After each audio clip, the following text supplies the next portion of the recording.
Bien, el título de la prédica de hoy es ¿qué me inspira? Pregúntele al que tiene ahí al lado, ¿qué te inspira?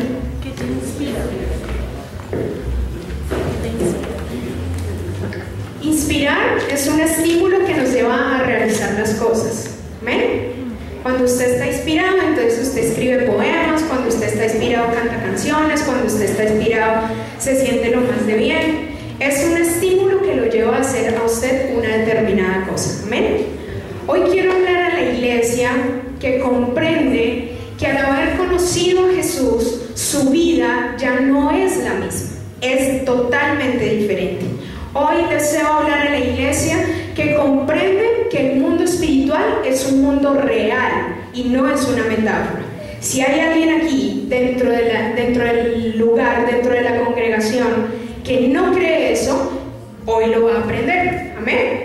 Así que vamos a ir a 1 de Pedro, capítulo número 2, versículo 25.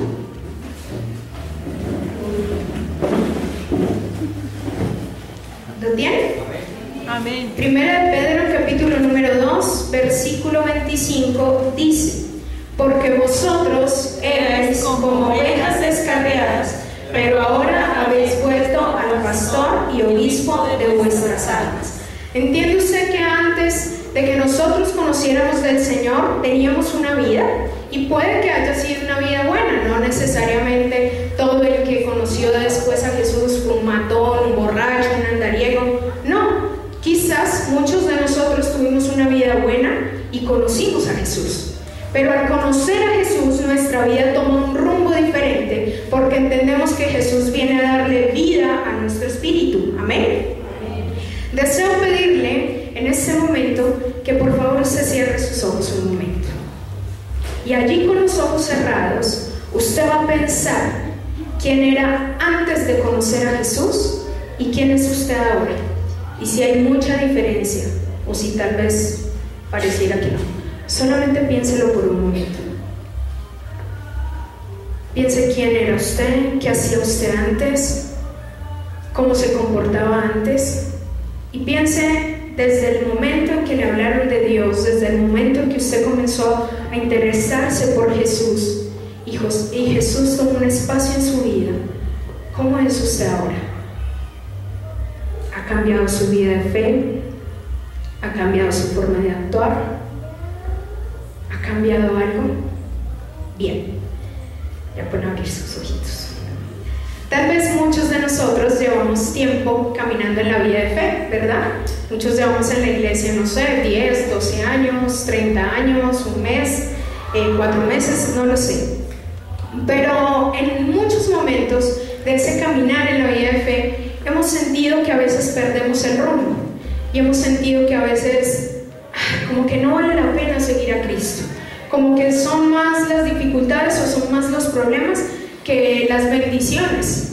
Cuando a nosotros nos predicaron de Jesús, nunca nos dijeron que sería fácil. Cuando a nosotros nos predicaron de Jesús, Jesús no venía con un letrero que decía 0 problemas, sino que decía más bien algo que le mencionó a Josué, y era que debíamos esforzarnos y ser valientes para poder llegar a la meta. Amén. Anhelamos llevar una vida de fe verdadera, ¿cierto? Pues yo lo anhelo, no sé usted. ¿Usted lo anhela, iglesia? Amén. Pero nos cuesta morir a nosotros y no permitimos que nuestro espíritu tome la fuerza necesaria para poder vencer la carne. Dios no está pidiendo que usted sea perfecto o perfecta, porque el único perfecto es Él. Amén. Dios está pidiendo que la iglesia tenga un corazón humilde y que la iglesia tenga un corazón sencillo. Y eso sí que cuesta. Cuesta más ser humilde que a veces ser perfecto. A veces nos consideramos ser perfectos en lo que hacemos. Y tal vez en nuestra labor, en lo que hacemos, nos esmeramos mucho por hacerlo de tal manera, siguiendo todos los pasos, que consideramos que hemos llegado a un tope de perfección. Y nos sentimos felices. Pero cuando nos dicen, es mejor que seas humilde, es mejor que te humilles, es mejor que pidas perdón, es mejor que ames al que es difícil amar, es mejor que vengas al Señor antes que ir a los hombres, eso nos cuesta mucho más. Entonces, cuando nosotros como iglesia entendemos que debemos humillar nuestro corazón, es ahí donde verdaderamente estamos conociendo al Señor. ¿Qué lo inspira a usted, iglesia? ¿Qué lo inspira a levantarse por las mañanas? Usted ya lo hace por osmosis. Llevo 40 años levantándome todos los días porque no tengo nada más que hacer. La vida no puede pasar así. La vida debe tener un propósito.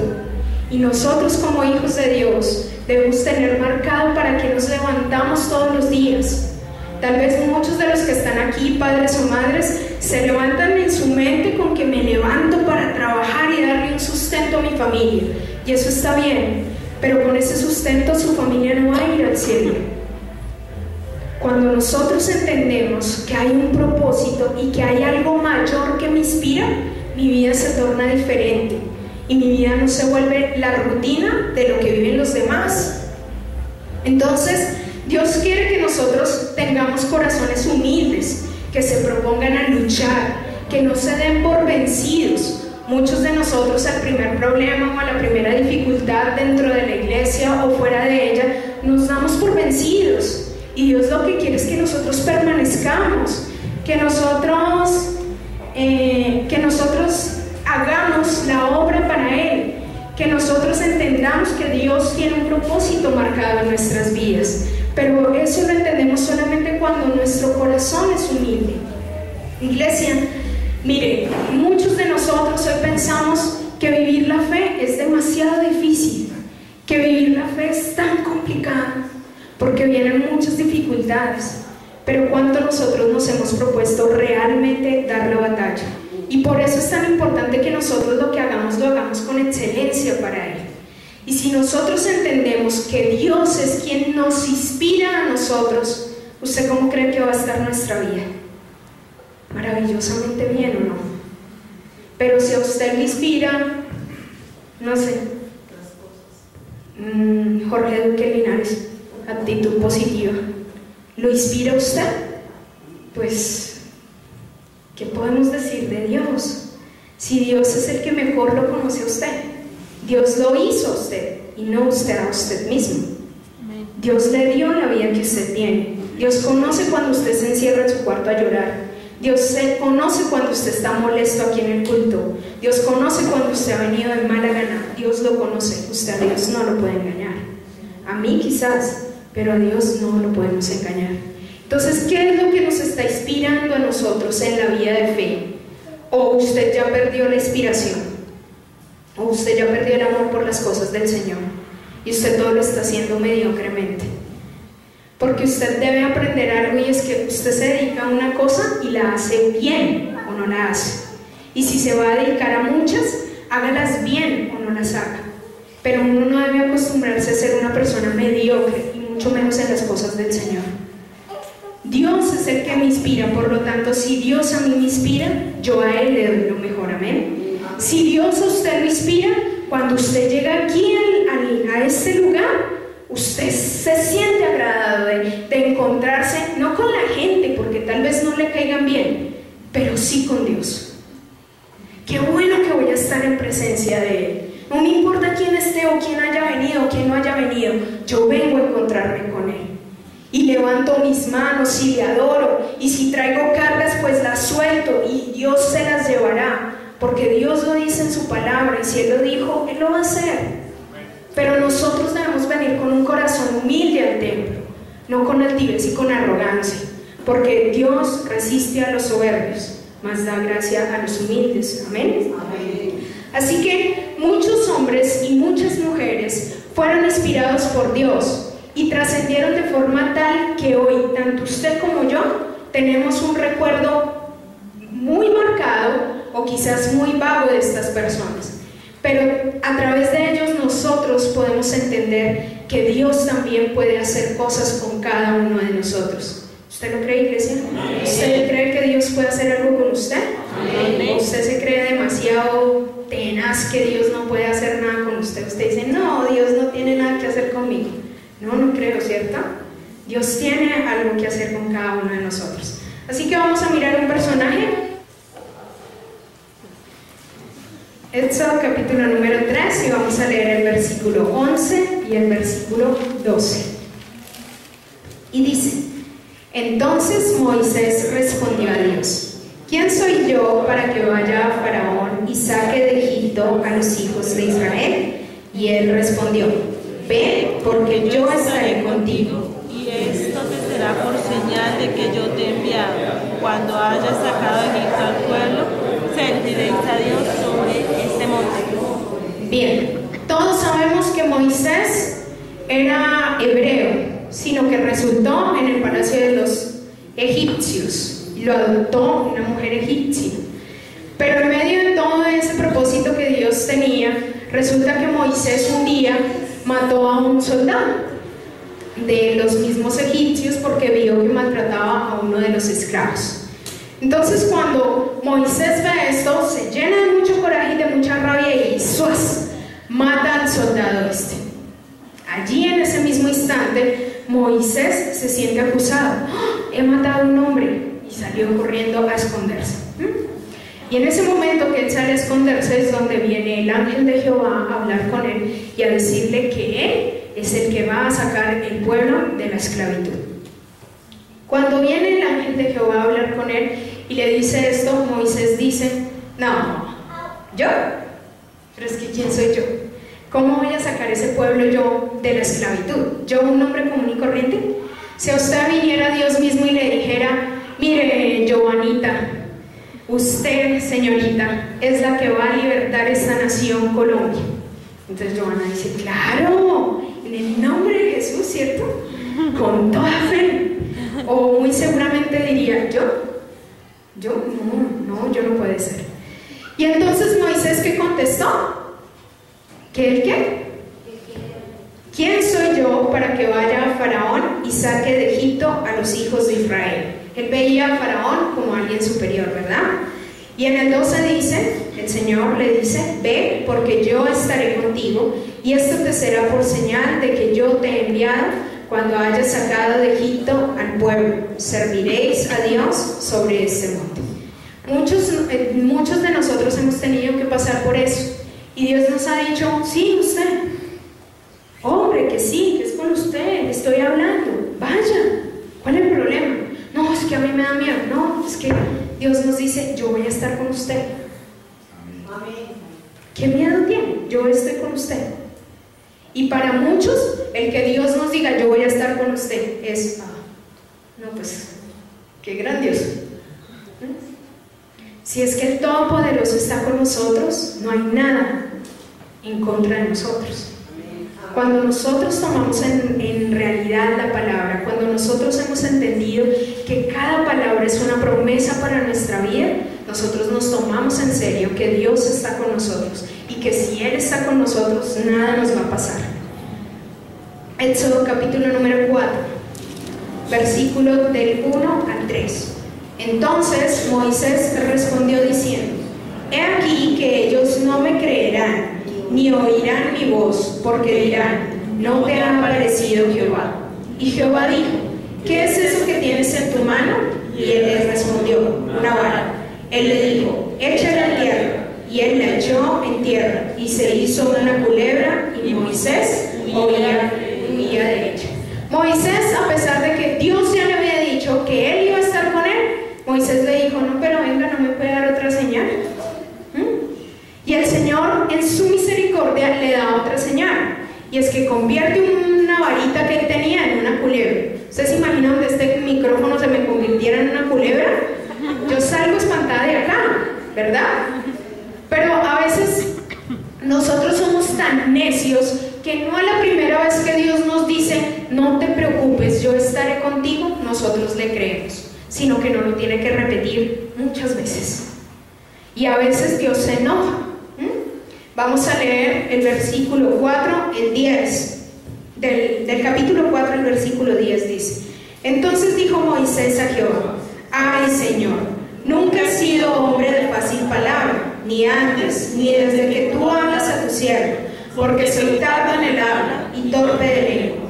Y Jehová le respondió: ¿quién dio la boca al hombre? ¿O quién hizo al mudo y al sordo, al que ve y al ciego? ¿No soy yo Jehová?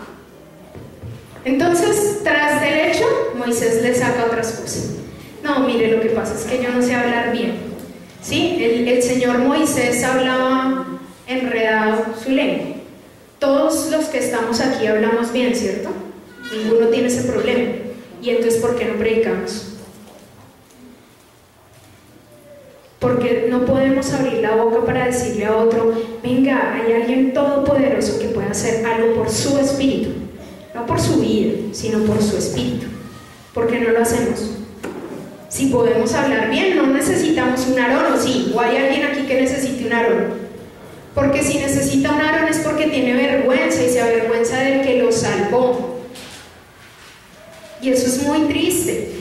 Luego, en el versículo número 14, dice: entonces Jehová se enojó contra Moisés y dijo: ¿no conozco yo a tu hermano Aarón levita, y que él habla bien? Y he aquí que él saldrá a recibirte, y al verte se alegrará en su corazón. Entonces llegó un punto en donde ya tanto que el Señor le dijo que iba a estar con él, y Moisés: pero no, es que mire, pero no lo que sucede, pero no, que es que lo que pasa. Eso no se parece en nada a lo de hoy, ¿verdad? No, pero para nada. Para nada. Oye, mira, hay un grupo donde tienes que... Uy, no, pastor, no se le ocurre que yo... No, qué vergüenza, ¿qué voy a decir? Y el Señor está diciendo: no te preocupes, fulanito, yo voy a estar contigo allí. Yo voy a abrir tu boca y yo la voy a llenar, no te preocupes. No, pero es que ¿qué tal ellos digan? No te preocupes, es que yo te di a ti la palabra, ¿sí? No se le convierte la culebra, pero le ha dado la palabra, para que usted vaya con la palabra allí. Pero entonces usted: no, pero es que yo no sé, yo no me sé bien la Biblia. Pues ¿por qué no la ha leído, no? Entonces todo el tiempo estamos sacando excusas. Pero a pesar de eso, ¿Moisés cumplió o no cumplió el propósito? Lo cumplió, ¿verdad?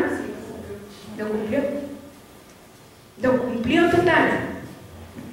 ¿Por qué? Porque Moisés luego de eso va y se presenta donde Faraón y saca el pueblo. Y aunque no puede entrar a la tierra prometida, cumple el propósito con el cual Dios lo instituyó a él. Muchos de nosotros estamos como ese Moisés, diciéndole al Señor y poniéndole trabas: no, Señor, no tengo tiempo, no, Señor, no puedo, Señor, aún estoy muy joven, y ya tiene 70 años. Señor, aún estoy muy joven para eso de predicar. Señor, los pastores son los calvos, barrigones, yo no. Señor, siempre sacando excusas.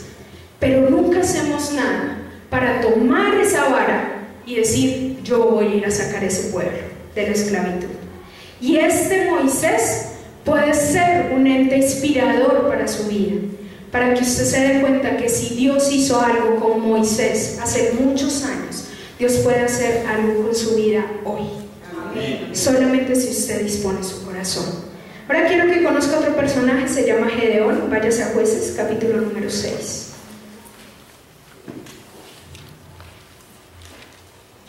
Jueces está en el Antiguo Testamento. Amén. Versículo 13 y 14. Dice: y Gedeón le respondió: ah, Señor mío, si Jehová está con nosotros, ¿por qué nos ha sobrevenido todo esto? ¿Y dónde están sus maravillas que nuestros padres nos han contado, diciendo: ¿no nos sacó Jehová de Egipto? Y ahora Jehová nos ha desamparado y nos ha entregado en manos de los madianitas. Y mirándole Jehová le dijo: ve con esta tu fuerza y salvarás a Israel de la mano de los madianitas. ¿No te envío yo? Gedeón simplemente era un hombre que estaba en un proceso de guerra. Los madianitas habían tomado el pueblo y él era el encargado de darles libertad. Pero Gedeón era un hombre también un poco temeroso y un poco dudoso de que Dios podía hacer las cosas. Dios le dijo: ve con esta tu fuerza y salvarás a Israel de la mano de los madianitas. ¿No te envío yo? Y también es lo mismo. Viene Dios a nuestras vidas y nos dice: ve y haces esto por aquel. Ve y predicas la palabra. Ve y sirves en la iglesia. Y uno como que se queda: ¿será que es que sí soy yo o se equivocó de letra? Y a veces así queremos hacer con el Señor. ¿Será que sí dijo Rubén? No, eso dijo Roberto y se va.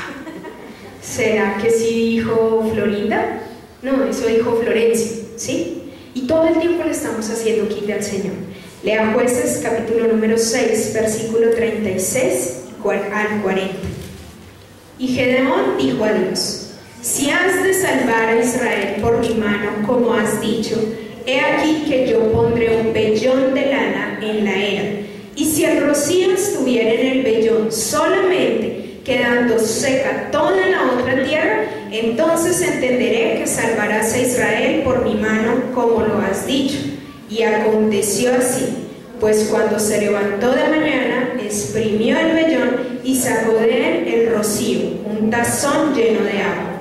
Mas Gedeón dijo a Dios: no se encienda tu ira contra mí, si aún hablaré esta vez, solamente probaré ahora otra vez con el vellón.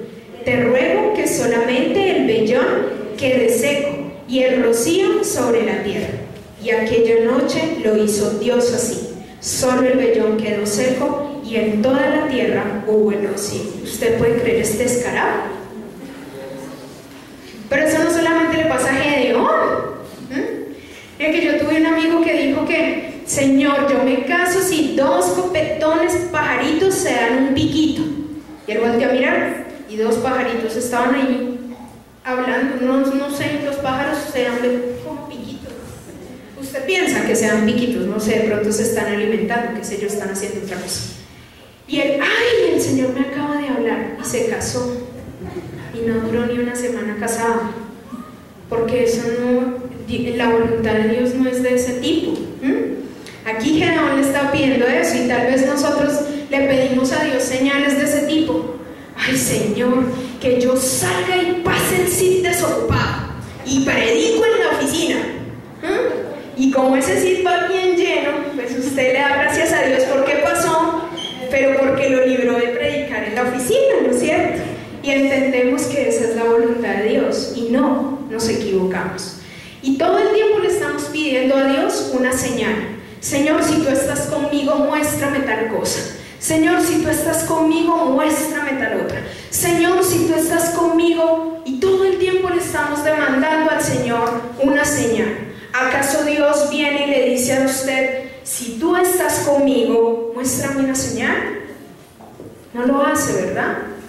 Porque si nosotros estamos con Él, damos señal de que estamos vivos, ¿cierto? ¿Usted se imagina donde el Señor entrara, no sé, un domingo de estos que vienen por ahí, y entrara, llegara el Señor y dijera: Daniel, ¿tú estás conmigo? Y Daniel: sí, claro, yo estoy contigo, Señor, hasta la muerte. Y entonces, ¿por qué si tú estás conmigo, antes de que yo entrara en la alabanza, no me glorificaste? Es un ejemplo así, macabro. Supongamos que eso llegara a pasar, ¿usted se sentiría bien o mal? Mal, ¿verdad? Porque aquí venimos a darle lo mejor al Señor. Entonces yo aspiro yo sé que el Señor no va a entrar por esa puerta a menos de que pero yo aspiro que el Señor siempre me encuentre bien. Sí, que cometo errores, que hago cosas malas, claro que sí, pero que mientras yo esté en la iglesia yo pueda ser un reflejo de Él para otros que no lo conocen, y que si puedo ser un reflejo de Él allá afuera para otros que no lo conocen, aún mejor. ¿Qué lo inspira a usted, iglesia? Una señal, que Dios le dé un carro, que Dios le dé una beca, que usted tenga un trabajo. ¿Eso lo inspira? Un día se va a acabar. Y hace 8 días el pastor nos enseñó que esta vida no lo es todo. No lo es todo, se va a acabar. ¿Qué está haciendo usted para su eternidad? ¿Qué lo inspira a usted para la eternidad? Y este Gedeón, después de que el Señor había hecho que toda el agua cayera en el vellón, ¿sí? Y todo lo demás quedara seco, va y le dice: no, ¿sabe qué? Ahora quiero lo contrario. Como si el Señor fuera humano, ¿sí? Y el Señor lo hace por misericordia, porque había un propósito en Gedeón, y era que liberara a ese pueblo de Israel de los madianitas. Y el Señor lo hace, deja todo lo demás mojado y el vellón seco. Y aún así, más adelante, vuelve otra vez. Y el Señor ha hecho cosas así con nosotros. Es que no te preocupes, allí donde tú vas a estar en ese grupo, yo te voy a usar. Y Dios lo usa a uno y uno sale todo sorprendido, ¿no? Ay, sí, ¿por qué dije eso? Yo no me acuerdo, yo no sé qué. ¿Y va a ir a otro grupo? Uy, no, pero tenaz, ¿otro grupo? No. Y todo el tiempo estamos dudando de la presencia de Dios en nuestras vidas. Vamos a leer 1 Samuel, capítulo número 1. 1 Samuel, capítulo número 1, versículos 10 al 12. Ella, con amargura de alma, oró a Jehová y lloró abundantemente. E hizo voto diciendo: Jehová de los ejércitos, si te dignares mirar a la aflicción de tu sierva, y te acordares de mí, y no te olvidares de tu sierva, sino que dieres a tu sierva un hijo varón, yo lo dedicaré a Jehová todos los días de su vida, y no pasará navaja sobre su cabeza. Mientras ella oraba largamente delante de Jehová, Elí estaba observando la boca de ella. Esta mujer se llama Ana, y Ana estaba orando fervientemente porque ella anhelaba tener un hijo. Hay mujeres que anhelan con todo su corazón tener un hijo y hacen muchas cosas para poderlo lograr. Pero esta mujer anhelaba tener un hijo, y un día en el templo, sintiéndose muy triste porque su esposo, ustedes saben que en ese tiempo los esposos podían tener muchas esposas, lo que no se usa en ese tiempo, ¿no? Entonces en ese tiempo ellos tenían muchas esposas, y la otra esposa no hacía sino: ay, vea, yo sí puedo tener hijos y usted no, ¿sí? Y para ese tiempo era deshonra para la mujer no poder tener un hijo, y ella se sentía muy triste y muy abatida. Pero fue a la presencia de Dios y oró allí, y le dijo al Señor que si él cumplía el deseo de su corazón y le daba un hijo, ella lo iba a dedicar todos los días de su vida para que sirviera en el templo y que no pasaría navaja por su cabeza. Y es así como nace el profeta Samuel, quien es dedicado realmente al servicio en el templo. Ese amor de esta madre es demasiado grande, porque yo de Ana, pues después me olvidé de la promesa que le hice al Señor. Ya me lo dio, ya, suerte, ya no, ¿cierto? Ya no lo llevó al templo. Pero ella le dijo: si tú a mí me das un hijo, yo lo voy a dedicar todos los días de su vida para que te sirva. Y era desprenderse de él al mismo tiempo de nacer y dejarlo en el templo. Y dice la palabra que ella entregó a Samuel, después lo destetó y lo entregó allá para que sirviera en el templo. Es algo muy fuerte, pero ella lo que anhelaba era tener un hijo, ¿sí? Y sabía que si su hijo le servía al Señor, mayor gloria tendría. ¿Cuántos de los que están aquí desean que sus hijos le sirvan al Señor? ¿Cuántos de los que están aquí se sentirían gozosos de saber que su hijo es un hombre recto, es una mujer recta que sirve en la casa del Señor? Eso es glorioso. Y después saber que Samuel creció, se preparó en el templo, estuvo en el templo, pero Samuel tuvo hijos, y tuvo unos hijos malos, que servían en el templo y eran malvados. ¿Cuántos de nosotros queremos ser de esas personas que servimos a Dios, pero nuestros hijos están apartados de Él? Nadie quiere eso, ¿verdad? Todos queremos que si yo sirvo en la iglesia, mi familia también esté conmigo en la iglesia. Si yo creo en Dios, todos crean a la misma par que yo creo. Porque sabemos que a través de que nosotros le sirvamos al Señor, a través de que Dios es el que nos inspira a nosotros, en nuestra casa va a haber bendición. Y la bendición no es que usted tenga comida, ropa, ni nada de eso, sino que usted sabe que se puede acostar tranquilo y vivir feliz en su espíritu.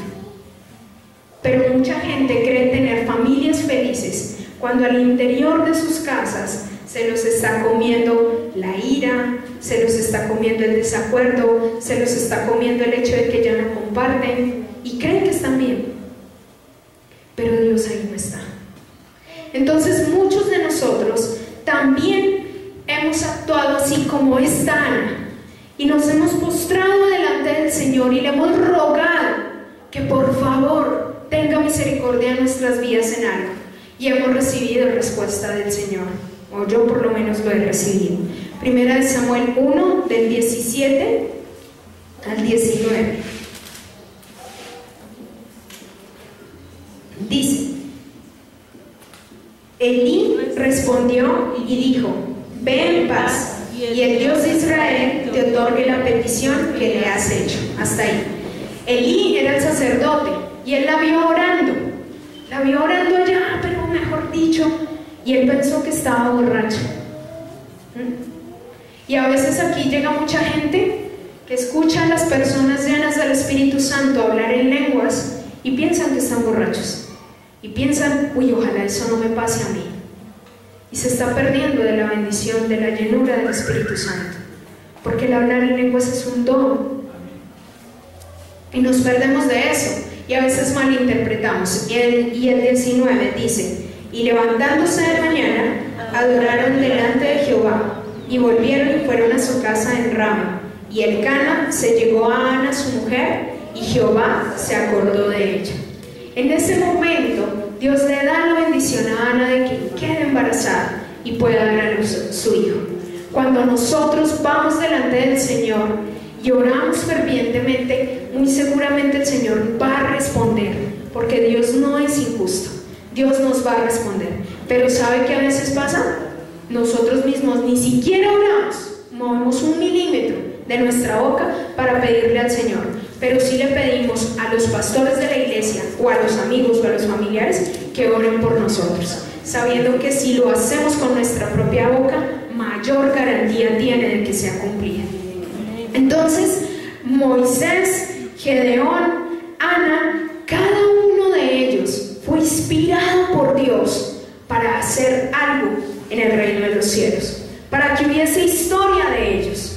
Tal vez de aquí en adelante no se escriba una nueva Biblia y no vaya a aparecer, no sé, la historia de Jason, la historia de Jonathan, la historia de Jessica, sí, primera de Jessica, primera de Jason, no vamos a encontrar eso, pero no nos debe interesar, porque antes que marcar historia para que seamos leídos, debemos marcar historia para que seamos vistos, y a través de nuestra vida nosotros ser inspiradores de otros para que conozcan al Señor. Amén. Usted no puede pasar por la vida desapercibido. La gente no puede seguir creyendo que usted simplemente es la profesora de preescolar. No, la gente debe entender que Dios a usted le dio un propósito, y es dar vida a los que no la tienen, y que a través suyo Dios seguirá ejecutando el plan de salvación para aquellos que no le conocen aún. Pero usted necesita encontrar esa fuente de inspiración. Usted es el reflejo de su vida de fe. Usted es el reflejo de las horas que pasa leyendo la palabra. Usted es el reflejo de lo que usted ha aprendido de la Biblia. Usted es el reflejo de cuánto ha perseverado en la fe. Usted es ese reflejo. Así que no le pidamos a los demás que nos miren de otra manera si nosotros no estamos reflejando a Cristo, si nosotros no estamos reflejando la verdad con la cual Él nos ha inundado. A veces la gente nos mira: oye, ¿usted es cristiano? Sí, no me ve, míreme la aureola, ahí está, ya no brilla tanto. Nosotros debemos brillar porque somos hijos de Él. Hay tres personajes que también marcaron historia y se inspiraron: Sadrach, Mesach y Abed-Negó. Ustedes dirán: ¿y esos tres quiénes son? Pero son amigos de un señor que se llamaba Daniel. No es Daniel, sino otro Daniel. Daniel, capítulo número 3. Daniel, capítulo número 3, versículos 10 y 12. Dice: Tú, oh rey, has dado una ley que todo hombre, al oír el son de la bocina, de la flauta, del tamborín, del arpa, del salterio, de la zampoña y de todo instrumento de música se postre y adore la estatua de oro. Y el que no se postre y adore sea echado dentro de un horno de fuego ardiente. Hay unos varones judíos, los cuales pusiste sobre los negocios de la provincia de Babilonia, Sadrach, Mesach y Abed-Nego. Estos varones, oh rey, no te han respetado, no adoran a tus dioses, ni adoran la estatua de oro que has levantado. Se había puesto un edicto, y era que todo el mundo al escuchar la bocina se tenía que postrar delante de un ídolo. Y no falta el chismoso, ¿no? Eso sí es que hasta en esos tiempos lo había. Imagínese, rey, que hay 3 que no lo están haciendo y dicen que no, y no lo van a hacer. Y entonces, ¿quiénes son? Pues Sadrach, Mesach y Abed-Nego. Vamos a leer el versículo 16. Dice: Sadrach, Mesach y Abed-Nego, respondiendo al rey Nabucodonosor, diciendo: no es necesario que te respondamos sobre este asunto. 17. He aquí, nuestro Dios a quien servimos puede librarnos del horno del fuego ardiendo, y de tu mano, oh rey, nos librarás. Nos librará. 18. Y si no sepas, oh rey, que no serviremos a tus dioses, ni tampoco adoraremos la estatua que has levantado. Llevaron a estos 3 hombres a la presencia del rey, y el rey les dice: bueno, ¿qué hubo? Se postraron. Y ellos le dicen: no nos vamos a postrar, sépalo usted bien. ¿Por qué? Porque nosotros no vamos a servir ni nos vamos a postrar delante de otros dioses. Ellos lo tienen muy claro, y dicen que a pesar, el 18 es muy importante, y dice: y si no sepas, oh rey, que no serviremos a otros dioses. O sea, ellos también estaban diciendo: así no salgamos de ese fuego, así Dios no nos libre de ese fuego, no serviremos ni honraremos a otros dioses.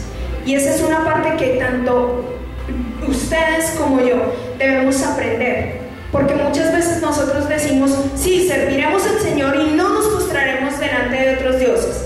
Pero si en ese momento algo pasa, entonces uno dice: ah, sí, ve, Dios me abandonó.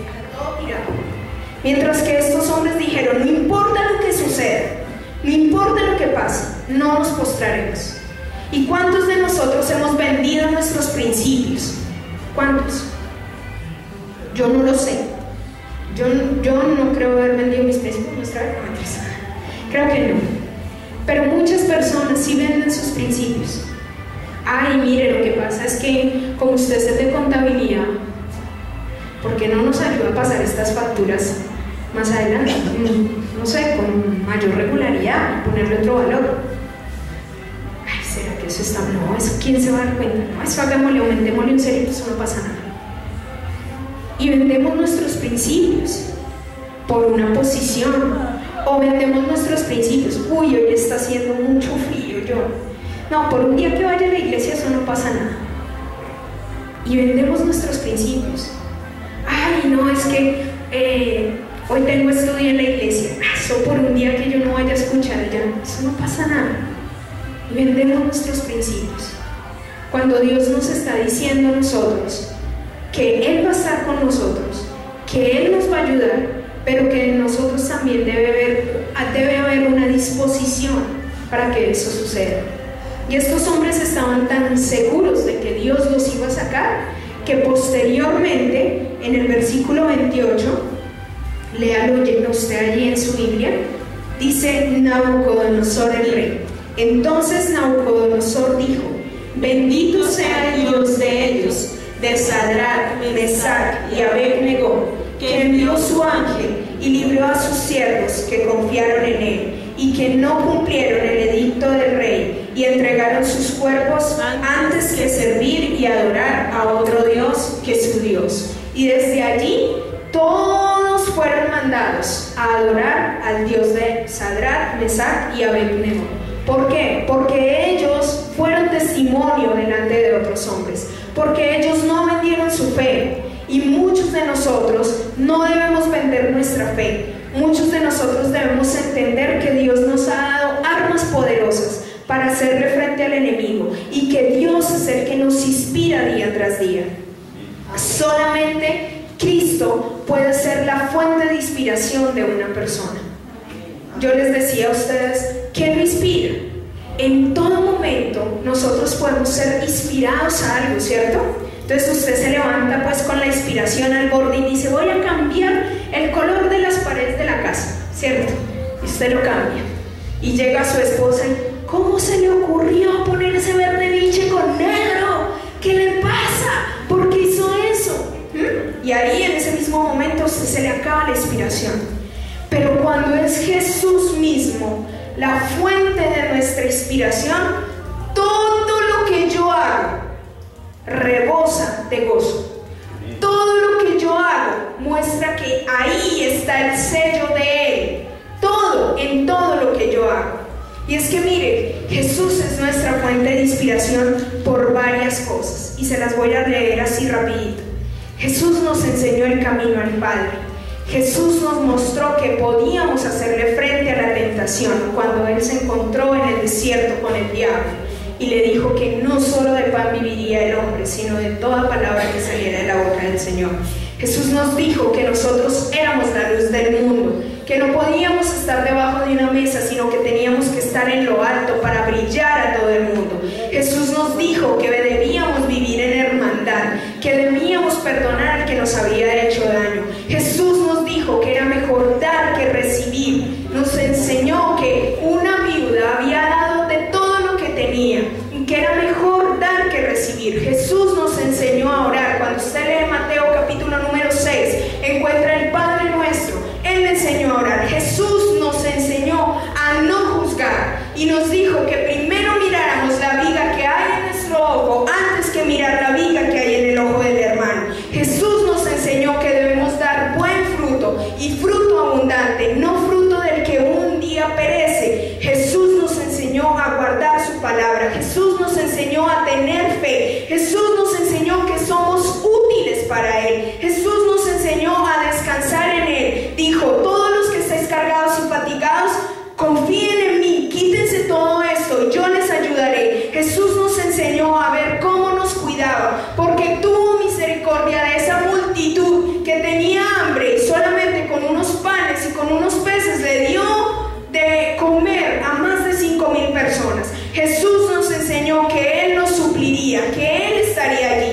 Jesús tuvo misericordia de los que estaban enfermos y los sanó. Jesús levantó cojos, le quitó la lepra a muchos que estaban enfermos. Jesús le abrió los ojos a los ciegos. Jesús hizo muchas cosas. Jesús nos enseñó que nos amaba. ¿Necesita otra fuente de inspiración? Jesús lo dio absolutamente todo, iglesia. Lo dio tanto por usted como por mí, para que nosotros tengamos en tan poco la mayor fuente de inspiración que puede tener alguien para hacer la obra de Él, para reunirse en las noches con su familia y estudiar la palabra. Jesús es la mejor fuente de inspiración cuando usted se siente cargado y no puede perdonar a alguien, porque Él dijo, perdónalos porque no saben lo que hacen. Jesús es la mejor fuente de inspiración cuando usted no tiene nada en su casa, mercado, pero golpean a su puerta y usted abre y hay unas bolsas al frente que usted no tiene ni idea quién se las dejó. Jesús es la mejor fuente de inspiración cuando usted estaba enfermo y usted va a la presencia del Señor y el Señor lo sana. Jesús es la mejor fuente de inspiración cuando usted le han dicho que usted no es nadie, que usted es una pecadora, que usted es un pecador, pero Jesús le ha dicho, levántate y no peques más. Es la mejor fuente de inspiración. Ahora, ¿qué hace falta, iglesia? Que usted lo crea. Usted es un gran hombre, créetelo. Hoy el Señor le está diciendo a usted, usted es una gran mujer, usted es un gran hombre, créaselo. Porque el Señor quiere hacer cosas con nosotros, los imperfectos, con nosotros, los enfermos, con nosotros, los que hemos sentido que no hay esperanza. Con esos Dios quiere hacer cosas poderosas para poder avergonzar a los sabios. Pero si usted no cree que Dios tiene algo poderoso para usted, vaya, inspírese en, no sé, Darío Gómez, lo que quiera. Pero el Señor está aquí para hacerse real en su vida. El Señor no es una metáfora. Y si usted no quiere seguir viviendo de lejos, se está perdiendo la bendición. Pero Dios está más cerca de usted de lo que nosotros podemos creer. Por eso eso es que muchos de nosotros quizás hemos desmayado en el intento. Muchos de nosotros hemos perdido la fuerza. Muchos de nosotros hemos dicho: Señor, yo ya no doy más, mira mi vida, es tan terrible. Y todo el tiempo nos estamos compadeciendo. Pero ¿cuánto nos levantamos y decimos: ¿sabe qué, Satanás? ¿Y sabe qué? Yo mismo ya no voy a dar cabida más a esto. Voy a hacer lo que el Señor me dice, y es que crea en Él y me pare y haga la obra. Porque es que el Señor no busca gente que no sienta ese amor en su corazón. Lo que el Señor está buscando es personas que en realidad le crean. Y si usted quiere algo más para entender que el Señor verdaderamente le ama, abra Proverbios capítulo número 4, del versículo 20 al 27. Y esto es para usted. Ponga allí su nombre. Si usted puede rayar su Biblia, póngale su nombre. Si no la puede rayar, grábeselo en su corazón. Hijo mío, está atento a mis palabras, inclina tu oído a mis razones, no se aparten de tus ojos, guárdalas en medio de tu corazón, porque son vida a los que las hallan y medicina a todo su cuerpo. Sobre toda cosa guardada, guarda tu corazón, porque de él mana la vida. Aparta de ti la perversidad de la boca y aleja de ti la iniquidad de los labios. Tus ojos miran lo recto y diríjanse tus párpados hacia lo que tienes delante. Examina la senda de tus pies y todos tus caminos sean rectos. No te desvíes a la derecha ni a la izquierda, aparta tu pie del mal. El Señor es la fuente de inspiración y nos está diciendo en esta mañana: hijo mío, no apartes tu oído de mis palabras, reténlas.